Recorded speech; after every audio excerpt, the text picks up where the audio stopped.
ధారణ కొరకు ముఖ్య సారము.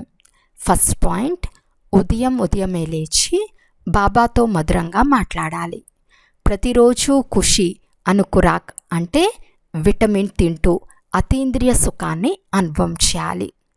సెకండ్ పాయింట్, సత్యుగంలో రాజధానిని స్థాపించేందుకు తండ్రికి పూర్తి సహాయకారులుగా అయ్యేందుకు పావనంగా అవ్వాలి.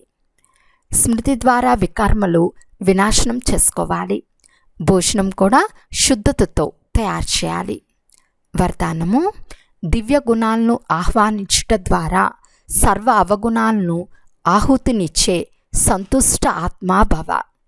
ఎలాగైతే దీపావళి రోజున విశేషంగా శుభ్రత మరియు సంపాదనపై గమనం ఉంచుతారో అలా మీరు కూడా అన్ని ప్రకారాల శుభ్రత మరియు సంపాదనలపై లక్ష్యం ఉంచి సంతుష్ట ఆత్మగా అవ్వండి. సంతుష్టత ద్వారా మాత్రమే దివ్య గుణాలను ఆహ్వానించగలరు. తర్వాత అవగుణాల ఆహుతి స్వతహాగా అయిపోతుంది. లోపల ఏవైతే బలహీనతలు, లోపాలు, నిర్బలత, కోమలత మిగిలి ఉన్నాయో వాటిని సమాప్తం చేసి ఇప్పుడు కొత్త ఖాతాను ప్రారంభించండి. కొత్త సంస్కారాలనే కొత్త వస్త్రాలను ధారణ చేసి సత్యమైన దీపావళిని జరుపుకోండి.